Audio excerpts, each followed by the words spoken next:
Hello gentleman, this is Mohan. आज मैं share करने वाला हूँ 7 strategy for wealth and happiness book summary, जिसके ऑथर जिम रॉन हैं। ये बुक आपको क्लियर टारगेट, स्ट्रक्चर बनाने और डिसिप्लिन बनने में आपकी मदद करता है। तो चलिए शुरू करते हैं। क्या आप अक्सर पैसों की दिक्कतों से परेशान रहते हैं? क्या आपको कामयाबी ख्वाबों की बातें लगती हैं?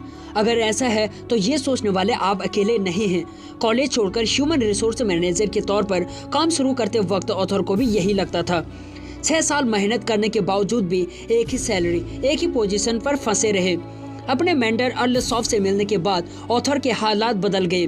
उनकी गाइडेंस में उन्होंने मेहनत और डिसिप्लिन से कामयाब होने के असरदार तरीके सीखे। उन तरीकों को अप्लाई करके 31 साल की उम्र में ऑथर करोड़पति बन गए। लोगों के लिए दौलत और कामयाबी के अलग अलग मायने हो सकते हैं, लेकिन इस बुक में दिए गए 7 तरीकों पर चलकर आप कोई भी फाइनेंशियल गोल अचीव कर सकते हैं, चाहे करोड़पति बनना हो या कर्ज से आजाद होना हो। इसके अलावा इस समरी में आप जानेंगे कि किसी भी शख्स के लिए खाना खरीदना फायदेमंद कैसे हो सकता है, आपको टैक्स क्यों देना चाहिए और 2 क्वार्टर माइंडसेट का क्या मतलब होता है। याद कीजिए, पिछली बार जब आपने कोई काम कंप्लीट किया था तो उसके बाद क्या हुआ? यकीनन किसी और काम ने उसकी जगह ले ली होगी। ये फ्रस्ट्रेटिंग लग सकता है, लेकिन ये एक अच्छी बात है। आप सिर्फ एक टारगेट नहीं रख सकते हैं, क्योंकि उसे पूरा करने के बाद आपके पास कोई काम नहीं रहेगा और आप खो जाएंगे। चांद का सफर पूरा करके लौटने वाले अपोलो एस्ट्रोनॉट्स के बारे में सोचिए। अपना टारगेट अचीव करने के बाद ज्यादातर एस्ट्रोनॉट्स डिप्रेस्ड हो जाते हैं, क्योंकि उनके पास जिंदगी का कोई मकसद नहीं बचता। आजकल एस्ट्रोनॉट्स अपनी जरूरी ट्रेनिंग के दौरान उन टारगेट को भी पूरा करते हैं जिन पर मिशन कंप्लीट होने के बाद काम किया जा सके। और आपके पास भी गोल होने चाहिए। उन गोल्स को अचीव करने के लिए वक्त निकालकर काम करना शुरू कीजिए। अपने लॉन्ग टर्म गोल्स को विजुलाइज कीजिए। और इसी बुक का दूसरा चैप्टर है सेल्फ लर्निंग। जिंदगी में आगे बढ़ने और कामयाब होने का सबसे कारगर तरीका है। ज्यादातर फील्ड में बिना सालों की पढ़ाई और ट्रेनिंग के कामयाबी हासिल करने की उम्मीद नहीं रखी जा सकती है। जैसे कि मेडिकल फील्ड, कोई भी शख्स सालों तक ह्यूमन हार्ट पढ़े बिना ट्रिपल बाईपास सर्जरी नहीं कर सकता है, तो कोई भी बिना पढ़े दौलतमंद और कामयाब बनने की उम्मीद कैसे कर सकता है।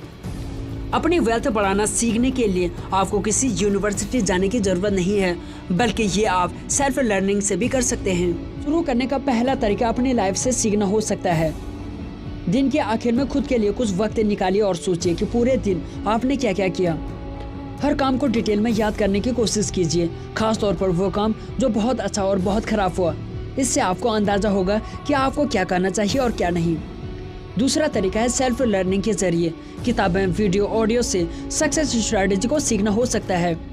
खास तौर पर कामयाब लोगों की ऑटोबायोग्राफी या लोगों के बारे में पढ़ते वक्त आपके बहुत सारे सवाल हो सकते हैं। क्यों ना ऐसे सवाल उनसे करें जिनके पास बेहतर जवाब हो सकते हैं। इसका एक खास तरीका है कि जिससे भी आप कामयाब समझते हैं उसे अपने घर डिनर पर इन्वाइट कर लीजिए। जी हाँ, आपको उन पर खर्च करना होगा, लेकिन अगर आप उनके साथ बिताए गए वक्त का इफेक्टिवली इस्तेमाल करें और उनसे अपनी वेल्थ बढ़ाने की स्ट्रेटजी के बारे में पूछें, तो आपके खर्च बर्बाद नहीं होंगे। जितना ज़्यादा वक्त आप कामयाब लोगों के आसपास गुजारेंगे उतना बेहतर होगा। ऐसे लोगों का बिहेवियर ऑब्जर्व करने के लिए सेमिनार वगैरह में हिस्सा लेने की कोशिश कीजिए। छोटी छोटी चीज़ों पर ध्यान देने की कोशिश कीजिए, जैसे कि एक बिजनेसमैन कैसे हैंडशेक करता है।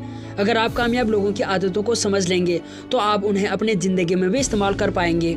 आप सीखने के लिए किसी भी तरीके का इस्तेमाल कर सकते हैं, उस पर थोड़ा सा वक्त और थोड़ा सा पैसा खर्च कर सकते हैं।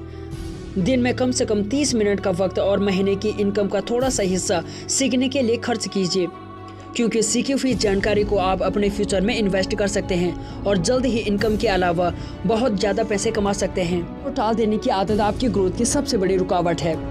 आखिरकार सेल्फ इम्प्रूवमेंट का मतलब अपने लिए गोल सेट करना और उन्हें अचीव करना है। अपने काम के सबसे मुश्किल पहलू को आने वाले कल के लिए टाल देना बहुत आसान है, लेकिन काम को पूरा करने में की जा रही देरी की वजह से आप अपने गोल को अचीव नहीं कर पाते हैं। सेल्फ इम्प्रूवमेंट की दूसरी रुकावटें गलतियों के लिए दूसरों को जिम्मेदार ठहराना और बहाने बनाना। जब कुछ गलत हो जाए तो अपनी गलती मानने के बजाय दूसरों पर अंगुली उठा देना बहुत आसान है, लेकिन ऐसा करके आप अपनी ग्रोथ को रोक रहे होते हैं। आखिरकार अपनी नाकामी की वजह हम किसी और को समझते हैं तो उसे सुधारने की कोशिश भी नहीं करते हैं। अब बात करते हैं बिना पैसों के खुश रहना सीखिए। हम अक्सर ऐसे सेलिब्रिटीज और बिजनेस मालिकों के बारे में सुनते हैं जो बेहद पैसा कमाने के बावजूद भी अपनी जिंदगी में दुखी हैं। इतना कामयाब होने के बावजूद, और ये कैसे मुमकिन हो सकता है? हालांकि ऐसे लोगों ने अपनी ज़िंदगी में बहुत कुछ हासिल किया होता है, लेकिन उनके पास जो कुछ भी है उसमें उन्हें खुश रहना नहीं आता है।